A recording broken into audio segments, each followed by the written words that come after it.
스스로를 크리스찬이라고 말을 하는데 교회에 출석하지 않는 사람들이 있습니다. 문자 그대로 안 나가를 거꾸로 하면 가나안이 되기에 성경 속 지명인 가나안 성도라고 부르기도 합니다. 얼마 전 미국에서 발표한 Z세대와 미국 신앙의 미래라는 보고서에 따르면 미국인들 가운데 개신교나 카톨릭 등의 신자 가운데 57%가 18세 이전에 신앙생활을 단절한 것으로 조사됐습니다. 절반 이상이 초중고 시절에 종교와 단절한다는 말인데, 종교가 해결책을 제시하기보단 문제를 더 일으킨다거나 종교를 통한 자녀 양육이 별 도움이 안 된다고 생각하기 때문이라고 하는데요. 선교지는 우리가 보는 것보다 실제로는 더 가까이 있는 것 같습니다. 세계 선교의 보물창고, 세계 선교보고, 예수전도단의 찬양으로 시작합니다. 오직 믿음으로.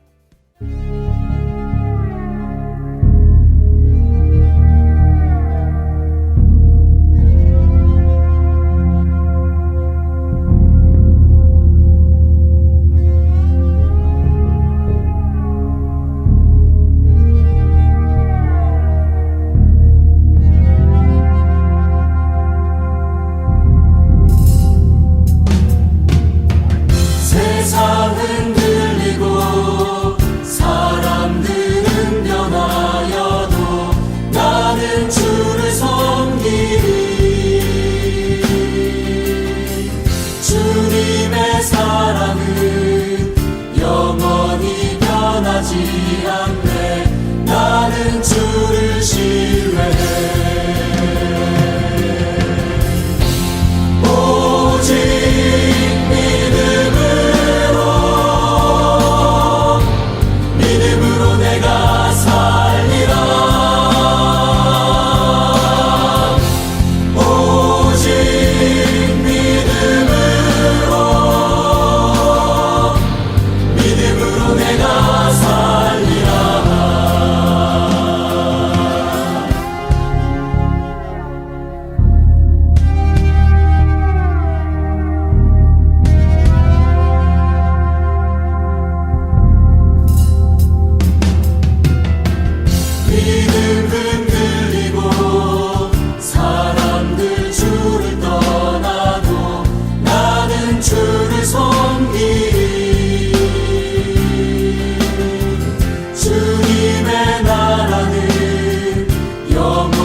주를 신뢰해.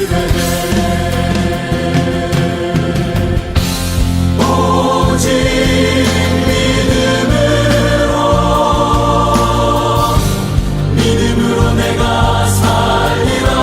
오직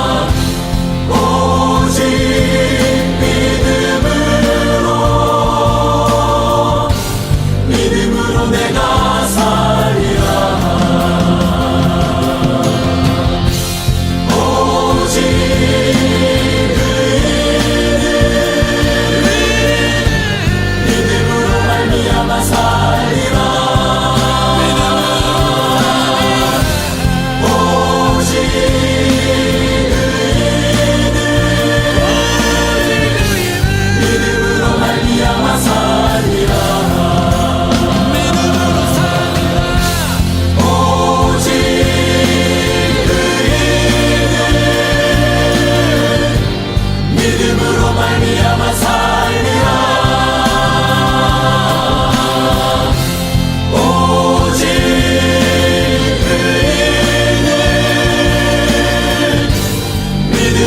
내가 살리라.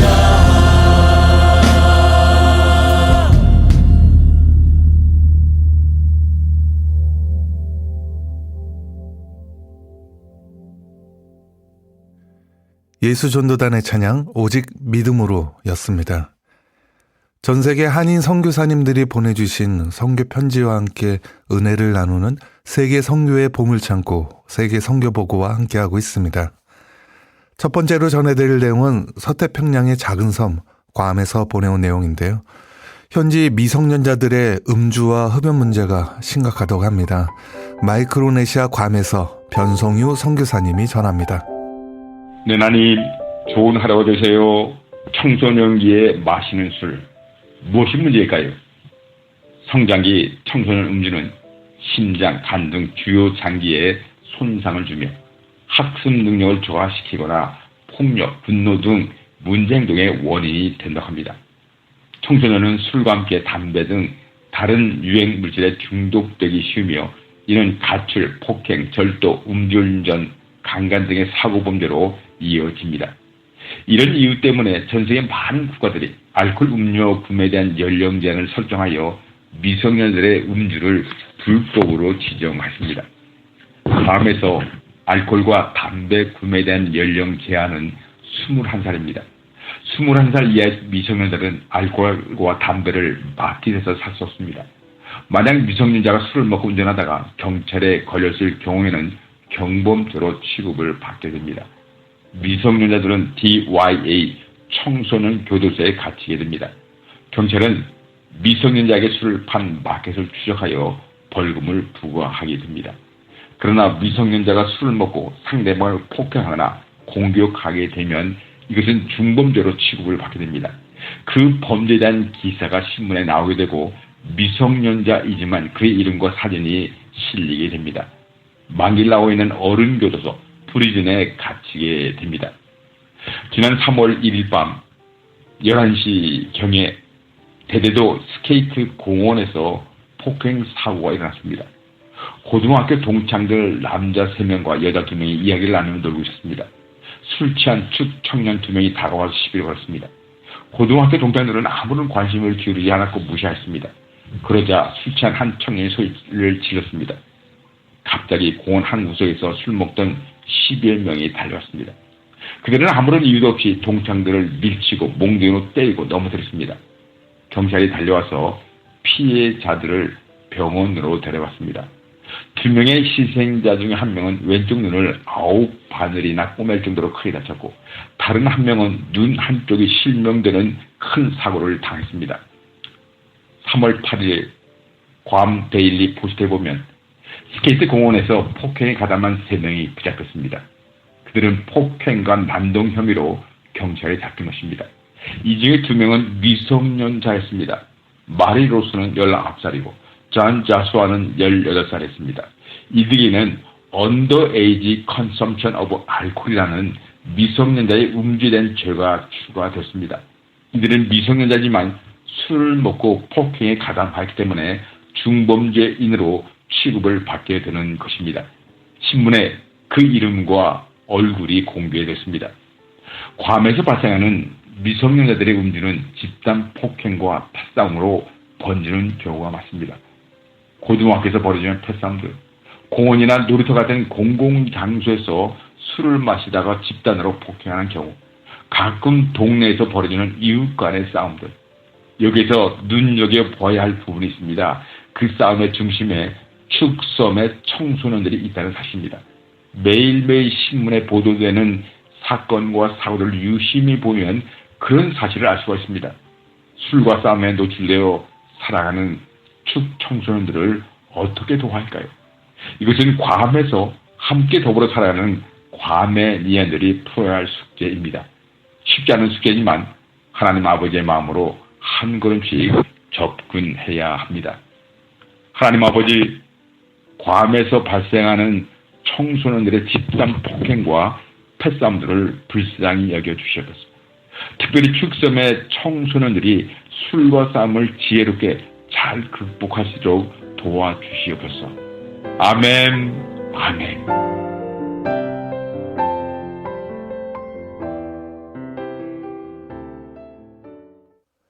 마이크로네시아 괌에서 변성유 선교사님이 전해주셨습니다. 계속해서 이번에는 캄보디아에서 보내주신 선교 편지입니다. 늘 그래왔듯 매일 삶 속에서 선교사로서 예수님 사랑을 실천하길 소망하였기에 선교지 성도들의 믿음 또한 더욱 자라나길 소망하며 보내주셨습니다. 현지 캄보디아에서 박순국 선교사님이 전합니다. 말씀과 은혜 가운데 주님을 바라봅니다. 청소년들이 더욱 믿음으로 성장하고 하나님의 말씀 안에서 자라나기를 소망합니다. 주일 예배 후에 성경 공부를 통해 하나님을 알아가는 지식 안에서 자라나기를 바랍니다. 함께 수고하는 귀한 자매들이 신방을 하며 전도대원으로 또한 솔로몬 학교 교사로 헌신하고 있습니다. 이들의 헌신이 있음에 저희들이 쩔럭교회와 쩔럭그라우 전도처소, 브렉다초와 교회, 솔로몬 학교 그 모든 선교 사명들을 감당하고 있습니다. 2022년을 맞이하여 새로운 도약과 꿈을 바라봅니다. 4학년 교실을 위해 교회 뒤쪽 부지에 세워질 꿈과 희망의 교실을 위해 기도합니다. 아직은 아무것도 없는 황량한 들판이지만 이곳에 4학년 교실을 세워짐을 위해서 간구합니다. 매일의 삶이 하나님의 말씀에 비추어 점검하고 삶 가운데 예수님의 사랑을 실천하기를 소망합니다.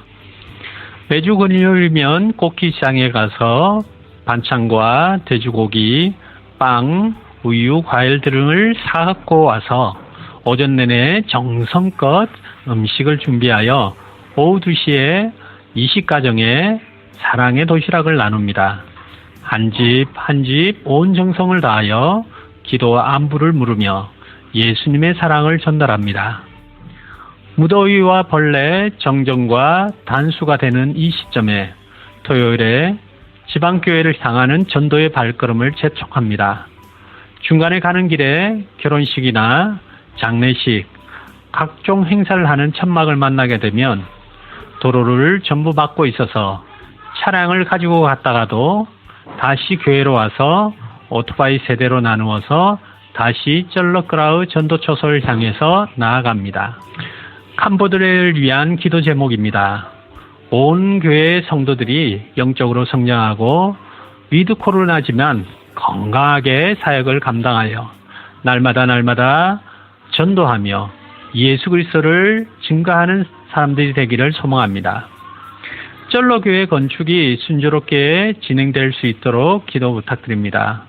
쩔러교회가 선교의 중심 역할을 하고 또한 지금 복음화를 위해 또 저희들이 4학년 교실을 위해 교실과 교사들이 확보되어서 더 큰 역사들을 이뤄갈 수 있도록 기도 부탁드립니다.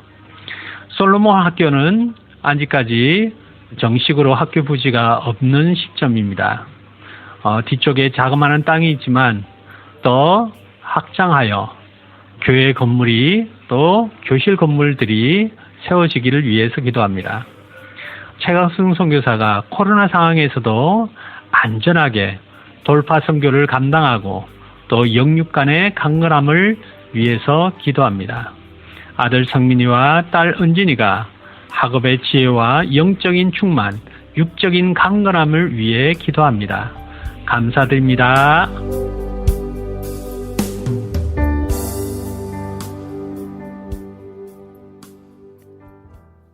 캄보디아에서 박순국 선교사님이 전해주셨습니다.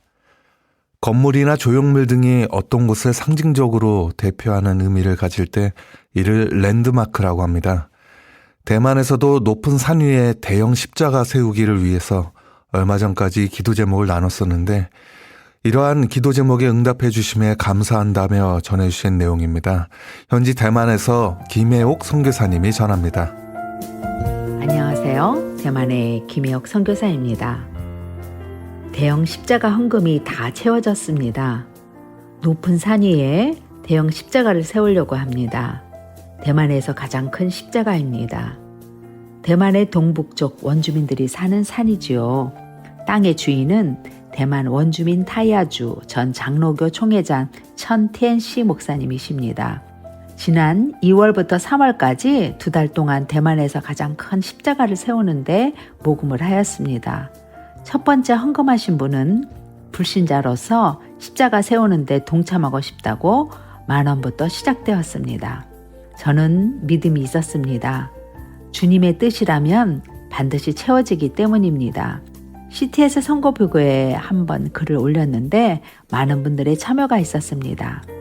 4년 전 교회를 개척을 하고 십자가를 달지 못하고 있었을 때였습니다. 교인과 차를 타고 가다가 길가에 간판집이 보여서 그 간판집에 들어가 교회를 새로 개척했는데 십자가를 세워달라고 주문을 했습니다.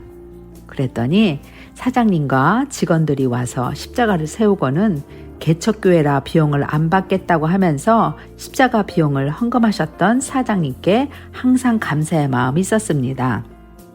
그런데 2주 전에 GMC 코리아에서 글로벌 복음 전도 대만 선교에서 현수막을 제작하기로 했습니다. 갑자기 4년 전 헌금하신 간판집이 생각나서 그곳에 가서 현수막을 맞추었습니다. 그런데 사장님께서 저를 기억을 하시면서 천티엔 시 목사님께서 고향에다 가장 큰 십자가를 세우는데 사장님께서 세우기로 되셨다고 하셨습니다. 나는 속으로 4년 전 우리 교회에 십자가 세워주셨는데 이분이 대만에서 가장 큰 십자가를 세우면 좋겠다라고 생각만 했었습니다. 왜냐하면 천 목사님께서 누구한테 주문을 했는지 몰랐기 때문입니다. 또 내 맘대로 정할 수 없기 때문입니다. 그런데 정확하신 주님께서 또 하셨습니다. 저는 너무나 놀라웠습니다. 많고 많은 간판집도 많은데 천 목사님께서 우리 교회를 도와준 사장님께 십자가를 제작하셨으니 그러므로 우리는 교회에 있는 대로 모든 이에게 착한 일을 하되 더욱 믿음의 가정들에게 할지니라. 갈라디아서 6장 10절 말씀. 주님은 반드시 기억을 하신다는 것입니다. 이번 십자가 헌금에 대만과 한국에서 동참해 주셨습니다. 박 목사님은 자국 난소에 혹 30cm를 잘라내고 난 후 난소암이라는 판정이 났는데 병원 가기 전 십자가 헌금 후 퇴원 후에는 난소암이 없어졌다는 분도 계셨습니다. 주님께서는 돈 있는 한 사람이 십자가 헌금을 하지 말고 각 개인이 믿음으로 심으라고 하셨습니다.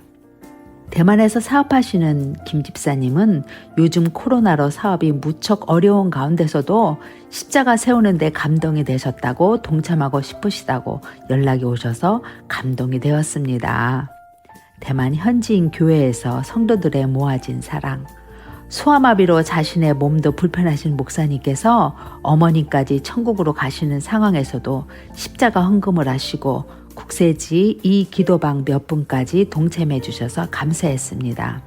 십자가란 예수님이 십자가를 지시기 이전의 십자가는 사망과 저주의 십자가였으나 예수님께서 십자가를 지신 뒤부터 그 십자가는 기독교의 자랑의 상징으로 변모하게 되었던 것입니다. 사망으로 생명으로 바뀌게 되었습니다. 사순절 기간과 곧 부활절을 맞이하여 사업, 직장, 가정, 자녀, 자신 모든 문제 해결자 되시는 하나님께서 모두 해결하시고 응답하십니다. 하나님께서 예비하신 복을 받으시기 바랍니다. 십자가는 생명입니다.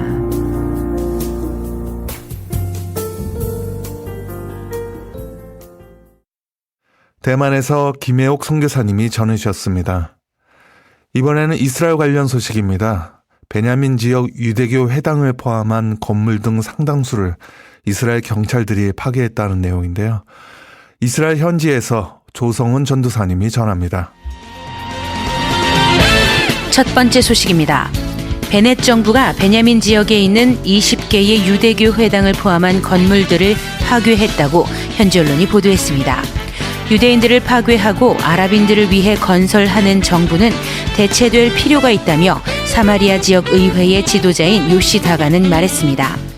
납달리 베넷 총리가 이끄는 정부의 명령에 따라 월요일 아침 수백 명의 경찰들이 베냐민 지역을 급습하여 유대교 회당 2곳을 포함한 이스라엘인들이 지은 20여 개의 건물들을 파괴했습니다. 이른 아침부터 활동한 대규모 부대는 구조물에 살고 있던 가족들을 내쫓고 건물을 파괴했습니다. 이번 일로 어린이 20명을 포함해 8가족이 집을 잃었으며 파괴에 저항하던 주민 몇몇이 체포되었습니다. 또 한편으로는 경찰이 건물들 중 한 곳에서 개를 그냥 둔 채로 철거를 진행하다가 개를 죽게 한 것으로 알려졌습니다. 이에 베냐민 지역 평의회 대표는 베넷과 베니 간츠 국방장관이 유대인들에 대한 크고 집중적인 파괴 캠페인을 시작했다고 비난하며 그들은 아랍인들이 날뛰고 나라의 중심부에 있는 나라 땅을 매일 차지할 수 있도록 허락하고 있다고 말했으며 아랍인들의 범죄는 외면하고 유대인들만을 위한 파괴만이 진행되고 있다고 덧붙였습니다. 또한 한편으로 네게브, 유대, 사마리아의 아랍 불법 건축물들은 승인을 하면서 자국민을 상대로만 일하고 있는 이스라엘의 현 정부는 교체되어야 한다고 강력히 주장했습니다. 한편 크네셋의 만수르 아바스 람당 당수가 미키 레비 하원 의장이 해외에 나갈 시 하원 의장을 대신하게 될 것이라고 현지 언론이 보도했습니다. 크네셋 위원회는 오는 화요일부터 2주간 자리를 비우는 레비를 대신해 아바스가 크네셋 의장으로 상당한 권한과 영향력을 행사하게 된다고 발표했습니다. 이스라엘 법에 따르면 대통령이 일시적으로 정지되거나 사임하게 되면 크네셋 의장이 대통령 대행의 일을 하게 되며 레비의 부재 기간 동안 만일 아이작 헤르조그 대통령이 어떤 이유로든 무력화될 경우 아바스가 대통령으로 취임할 수도 있습니다. 그러나 아바스는 이슬람주의자이며 이슬람 형제단 회원이자 테러 지지자임에 이는 이스라엘 정부에 대한 불명예의 표시가 될 것이라며 이타마르 벤 그비르 의원은 비난했습니다. 두 번째 소식입니다. 우크라이나에 이스라엘 야전병원이 문을 열었다고 예루살렘 포스트가 보도했습니다. 병원이 문을 여는 순간 공습 사이렌이 울렸고 이날 첫 진료로 입원 환자 3명을 포함한 50명의 환자가 치료를 받았습니다. 우크라이나 모스티스카에서 새롭게 열린 병원인 코하브 메이어의 개원식에 우크라이나 정부 대표, 보건부 차관, 리비브 주 주지사, 모스티스카 시장이 참석했으며 우크라이나 주재 이스라엘 대사관의 차르제 다피에르, 대표단장, 병원장, 마샤브 프로젝트 부서장 역시 참석했습니다. 텔하 쇼메르에 있는 보건 및 외무부와 쉐바 메디컬 센터는 슈스터만 가족의 자선단체와 이스라엘 의료 시스템 전체의 도움을 받아 야전병원 설립을 주도했으며 쉐바 메디컬 센터와 슈나이더 어린이 메디컬 센터 및 기타 기관의 의료진 60명이 병원을 운영하게 됩니다. 병원이 문을 연 직후 들린 공습 사이렌을 비추어 보건부 국제관계과장 애셔 살몬 박사는 크네셋 외교방위위원회 회의에서 병원이 필요한 경우 환자를 대피시키고 보호하는 방법에 대한 여러 가지 시나리오를 준비하고 있으며 다양한 보호 조치에 의해 보호되고 있다고 말했습니다. 우크라이나 주재 이스라엘 대사관의 차르제다 피에르 부대사 요브 비스트리츠키는 우크라이나 주재 이스라엘 대사관은 빠른 평화적 해결을 바라며 어려운 시기에 우크라이나 국민을 계속적으로 지원할 것이라고 말했습니다. 치료를 필요로 하는 난민들의 길을 밝혀주는 별이 되기 위해 이곳에 왔다고 말한 병원 대표이자 이스라엘 대표장인 데이비드 다간 박사는 이스라엘 정부의 관례대로 이들에게 도움의 손길을 제공할 것이며 이 프로젝트의 일원이 된 것을 영광스럽게 생각한다고 말했습니다.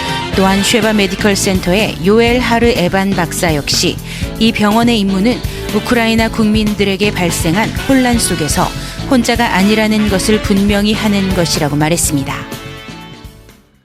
이스라엘 현지에서 조성은 전도사님이 전해주셨습니다. 전 세계 선교사님들이 전해주신 선교지 소식과 기도 제목들을 나누는 세계 선교의 보물창고 세계 선교보고입니다. 인터넷 주소창에서 wmsh.kr 또는 인터넷 검색창에서 세계 선교보고라고 검색하시면 보다 생생한 선교지의 모습들을 사진과 함께 또는 동영상과 함께 만나보실 수 있습니다. 선교지를 향한 여러분들의 많은 관심과 기도 부탁드립니다. 오늘 순서 끝으로 꽃들도라는 조수아의 찬양으로 이만 마치겠습니다. 지금까지 김재환 진행했습니다. 세계 선교보고 저희는 다음 시간에 다시 찾아뵙겠습니다. 감사합니다. 이곳에 생명샘 솟아나 눈물 골짝 지나갈 때에 머잖아 열매 맺히고 웃음소리 넘쳐나리라.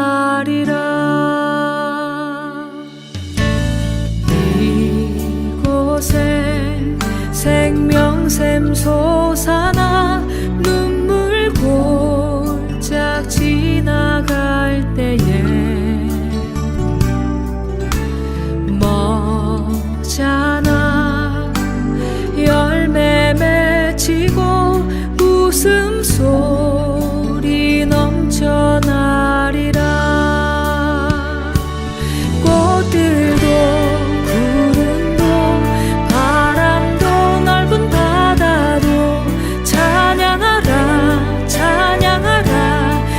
예수를